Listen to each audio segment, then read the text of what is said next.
Hello and welcome to this episode of Beat Teacher Burnout. Today we're going to be tackling burnout at the roots. We're going to talk about reintegrating back into school or work after you've had an episode of burnout. We've never covered that on this podcast, interestingly. And we're going to look at whether burnout is inevitable. Because my guest today, Jo, she says it isn't inevitable. It's an opportunity to create cultures of care, connection, and success.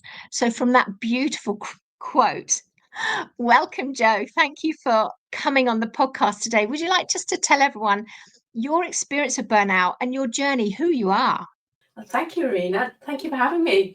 So, where I'm coming from is my personal experience of burnout back in the 90s for the first time, and that was repeated 2 more times.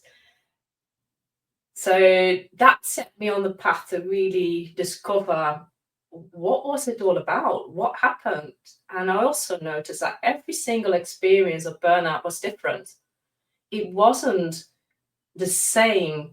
That exhaustion, yeah, that was absolutely there, but there were other aspects that I was experiencing that made it different.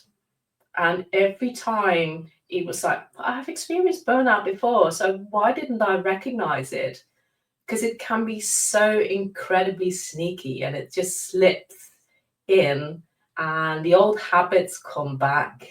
And that's where the reintegration piece also comes back in. It's like when you go back into the workplace where you might have been off for a couple of months, where you have been in your own space, you have been able to kind of create maybe new habits, but coming back in the workplace and going back in that routine, that triggers all the old stuff coming back. So from there, I trained as a therapist, and I started working with people, teachers, NHS, people in the corporate workplace experiencing burnout. And I noticed that it's not just that, it's not just about personal, it's not just about the exhaustion or the well-being, it's so much more than that. So I trained as an occupational psychologist, and my current research is in burnout coaching interventions. So I'm a coaching psychologist as well, and that is the focus of my work at the moment. Wow. So we're talking here to a very qualified lady who has, so you've experienced burnout not just once, but perhaps even multiple times. So you get it. But now you're doing a doctorate. Is that right? That's right. In burnout. I mean, that's just so valuable to those of us, both those listening who are really struggling and perhaps either have experienced burnout or trying desperately to claw back from the verge of burnout, or to leaders who are looking at their teams and thinking, how can I help both myself and my team to do life differently so that we can thrive, not burn out? I have so many questions for you, Jo. I don't know where to start, really. I know we have a very similar view, read all of your stuff, and looking at your core value really is to help people feel valued, supported, and empowered to thrive. And that's absolutely where I'm coming from. So, where would you like to start with this? I mean, how did you come back from your own burnout? Kind of the first time, it was a bit of a journey where I came back after 6 months. Very soon after that, I took redundancy and I started my own training company. And that allowed me to manage my own time completely. It allowed me to work in a way that worked for me, which is a very important part in burnout, that you can work in a way that works for you. I think the second time around, it was very high workload where it slipped in and I didn't notice until I nearly walked into a wall, where a colleague said, kind of, I think you need to go home. because I Wow. was so focused on my work, so incredibly committed. I didn't notice what was going on, and I felt so responsible for my team. Was leading a team of 36 people, so I felt so responsible for them and for their well-being that I forgot my own well-being and my own kind of navigating the landscape within the company, including the relationship with my manager. Isn't that interesting? So my burnout came from what I see myself as being in a leadership position in school where I just loved it. I was passionate about it, and I could see I was making a difference. And a lot of that was looking after my team and making sure they were all okay and putting things in place to keep them safe. But actually, completely forgot to look after myself. So in teaching, we go through the day from the second we walk through that door. It doesn't stop until we walk out the door. And then we have to go and do the planning or the emails or whatever when we get home.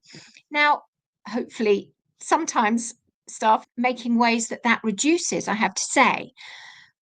But if you're in that environment, what would be a first step, either as the team player or the leader, that you would be suggesting changes can take place? I think it's taking pause and taking stock of where you are. So what I noticed, so I work with a 7 pillar model. People who tend have a burnout tendency, they are so passionate, as you say, so committed that they forget that they are a being, not just a doing. So we always say kind of we are human beings after all, we're not human doings.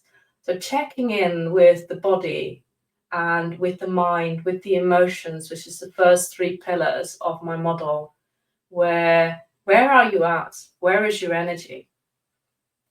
And for yourself, first of all, because you can't give from your roots, you can only give away your fruits. Wow, I love And that. I love that. So you're immediately saying that staff need to pause to recognize how they are. And mhm, I guess that jumps straight onto one of my passions, because one of the biggest things that helped and is helping me to heal is journaling. So I've even written a journal for school staff because I believe it's so important to pause once or twice in the day to put some better habits in mhm. and to even establish pauses during your day. Absolutely. And when people are actually in that burnout, kind of one of the exercises that they do is kind of check in every hour to just have like this very quick check in of how am I doing? So getting that self-awareness. And that also helps to recognize in other people's kind of are they when you are present, you notice much more what other people are experiencing as well. And one of the crucial things with burnout is that when I see people, they often don't come because they have experienced burnout.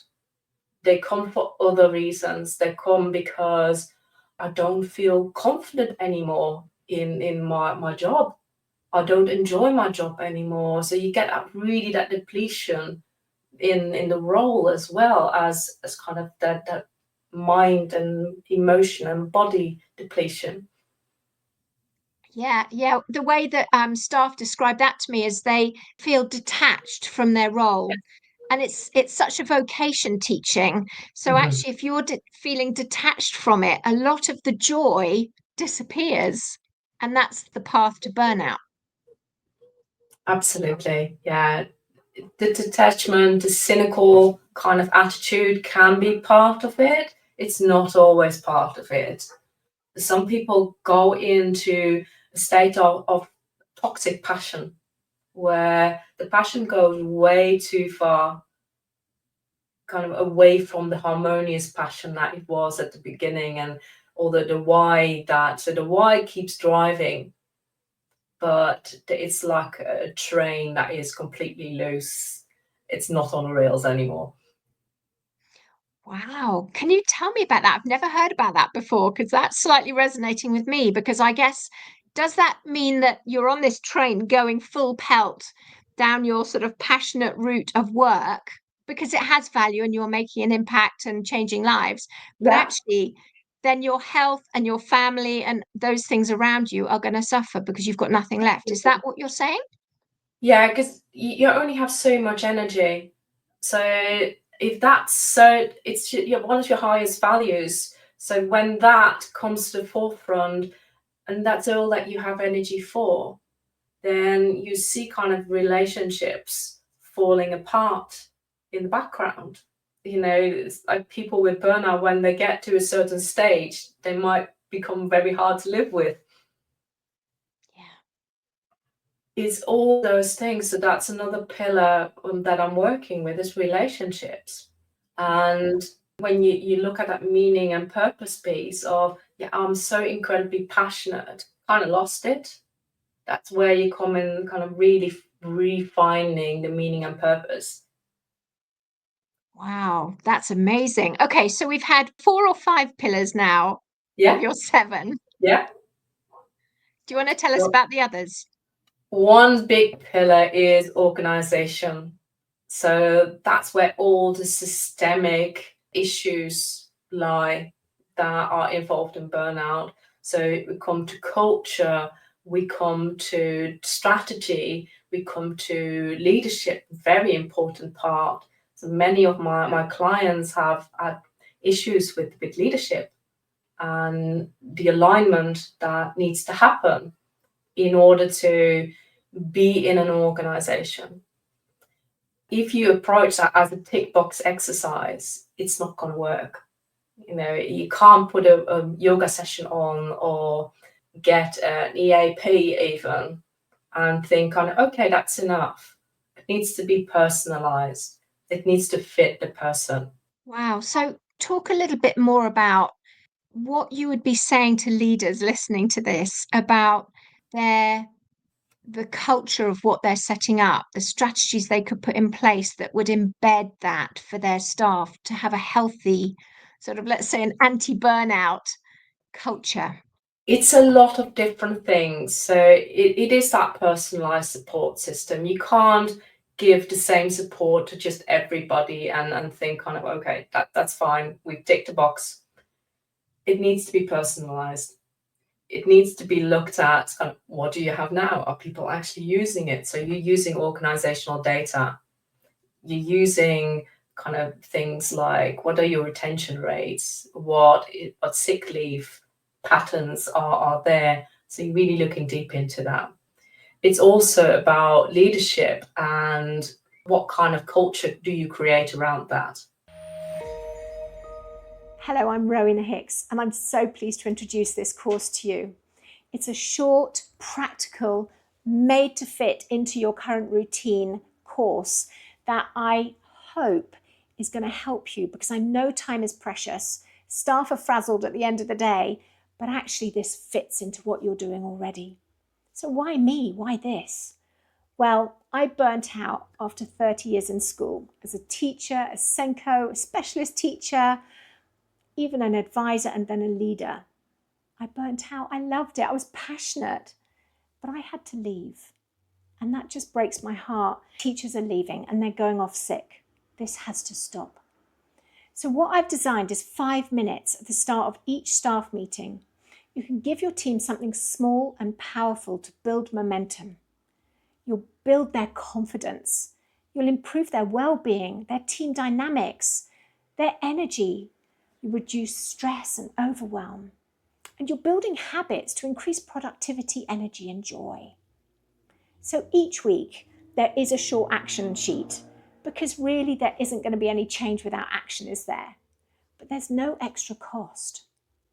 You're going to be consistently investing in time together to shift how staff feel. Are they seen? Are they valued? Are they heard? Give them a voice. These are small micro-culture changes. You're going to be building your staff team and you're going to enable them to thrive. This isn't a well-being bolt-on. It's a culture-shifting tool built for real schools by someone who's really walked it. So let's stop staff from leaving and let's help them to flourish and thrive in their roles. Okay, so I can tell you that the majority of staff, whatever level they're at, listening to this, are going to be saying, in my school, staff are leaving too fast because we have a teacher retention crisis. Staff absence from work-related stress is really high. There's a Mhm. few schools where it's not the case, but the majority have that as their issue. So what would you be saying them to do? It's not just a one-off quick fix. So it is really looking at the people part. Are the right leaders in place? How can we get the leadership team better aligned and involved with a well-being strategy? So it comes top down. Also the role modeling that leaders need to do. If somebody sees, say if a teacher sees the leaders in the school, all they do is work, work, work, and they don't demonstrate their humanity and their humility, then what are we creating? Yeah, That I comes think back.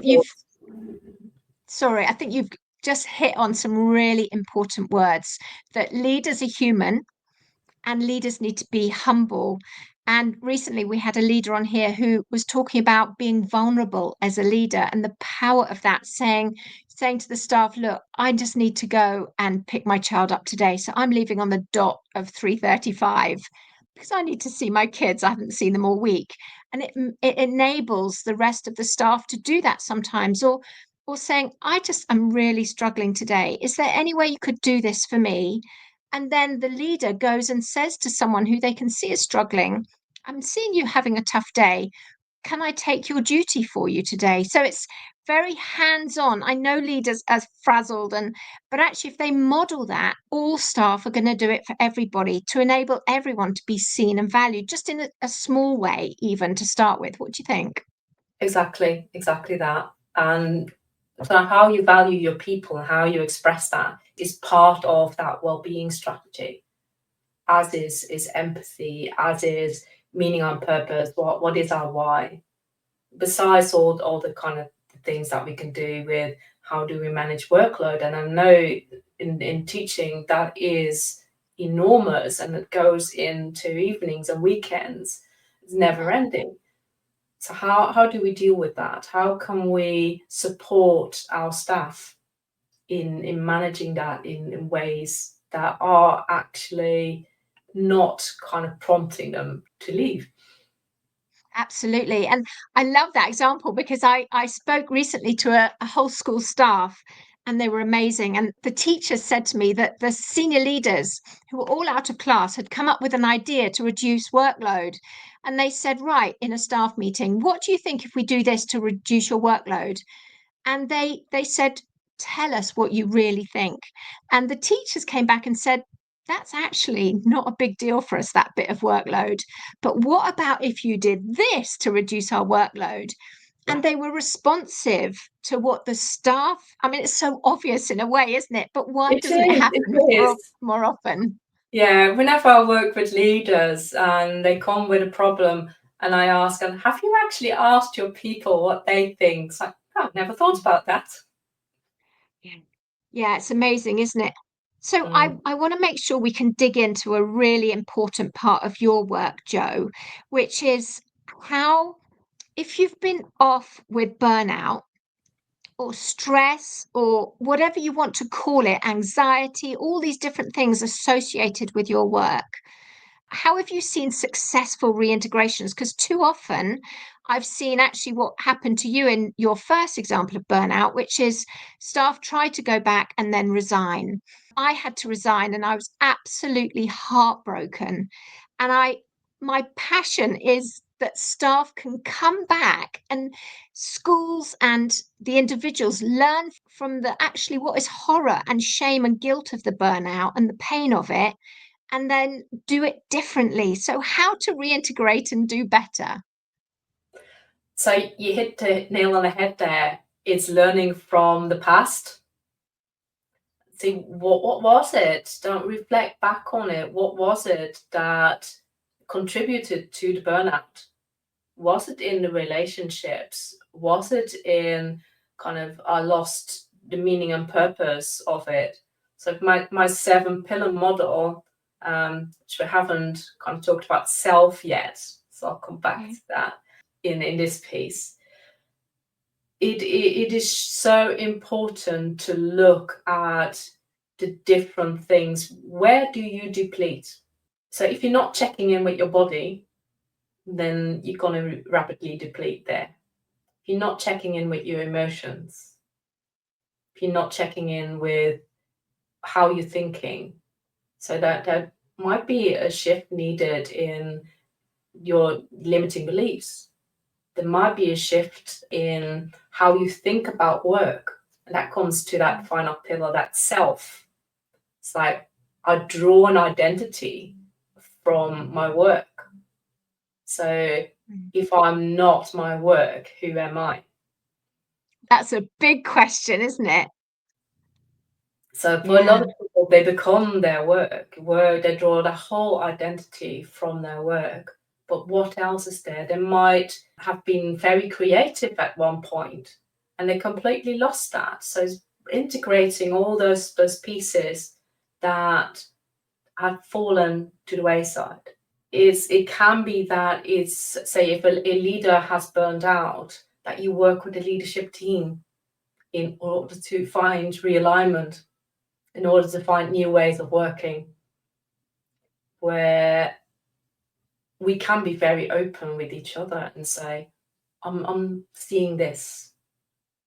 Personality is part of that as well. And there are psychometrics that you can use, kind of highlight, and particularly I'll use Lumina Learning and Lumina Spark and Lumina Emotion in combination, where emotion really pulls on kind of the emotional side of personality.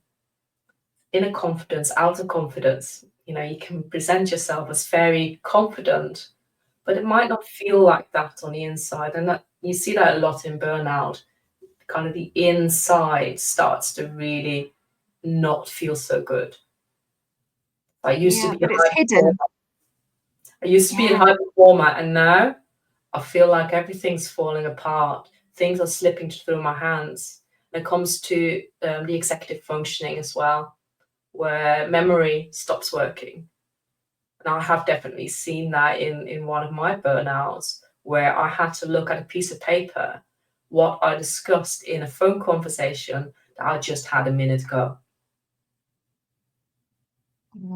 Yeah, I don't know if it's menopause brain or if it's post burnout for me, but I have to write everything down. And that is since about 3 or 4 years ago, I've had that knock on of needing to do that. And people keep saying, Ro, why have you got a notepad in this meeting or on this phone call? And I'm going, because if I don't write it down, it's gone.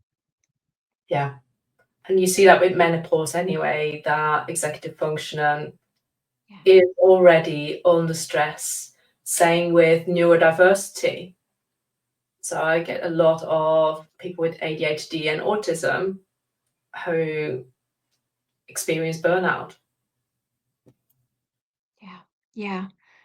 Yeah. So can you talk a little bit more about the self piece of your 7 pillars? Because from the work that I've done, so much, and my own journey, I suppose, so much has come back to rediscovering my own identity, my value, and understanding that my value comes from being me and not from my label, as you were saying, as a senior leader, which everyone thought was amazing around me. But actually, I want them just to want to know me because I'm me. And, the things that matter to me, for example, one of my core values is kindness. And in my recent job, often I was told I wasn't allowed to be kind because of the approach that was required at work. So that really pushed me out of my sense of what is right for me, and that I think led to a lot of stress. So can you talk a bit more about self, from your perspective as a psychologist?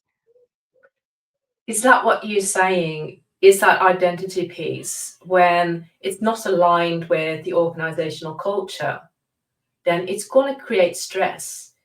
it's kind of overriding your values.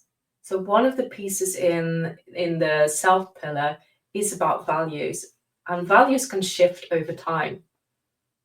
So at the early career, we might put a very high value on career. As we progress, that might shift and family becomes more important. So there are a lot of different shifts that we make throughout our lifetime. Okay. So values, identity, the roles that we occupy, but also kind of the things that we have taken on, like perfectionism. Got to do so that the beliefs that we have about ourselves. I am somebody who, so as you say, kind of, I am somebody who is kind, and then you're asked not to be that. So how can you challenge that? How can you go into, and that comes back to the relationship pillar. It's like, how can you go into those conversations? And then maybe at the end, it is kind of a part ways, because you can't align those values. Yeah, but it does ultimately come down to working in a place where you feel safe and trusted. Yeah. Psychological safety is key. Mm. That needs to be there in order to Yeah. do this work. Yeah. So I don't know if this is a fair question. How do you build psychological safety in a school? There are pieces. It's looking at the values again, looking at leadership and leadership culture. How do we express ourselves? So that kindness, the vulnerability, the humility, they're all part of that. If we have leaders who take a very authoritative stance, then psychological safety is going to be unachievable until that shifts. So that can be the recognition of what the school needs from us as a leadership team is something very different.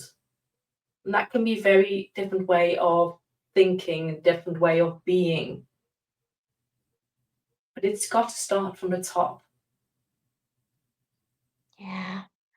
Gosh, I love that. And it reminds me of a school I went into recently where I met with children and I met with all the different staff, governors, everyone. And the word everyone used was, I feel safe here. And I was watching from the top what they were doing. But, the teachers and the children were going and asking if the senior leaders were okay. They were out in the playground all the time. Are you okay today? You're looking a bit sad, or, checking in with each other and open door policies and very sort of what might be called simple things, but perhaps they're all little keys to building that psychological safety. Yeah, it's bringing more humanity back in the workplace at the end of the day.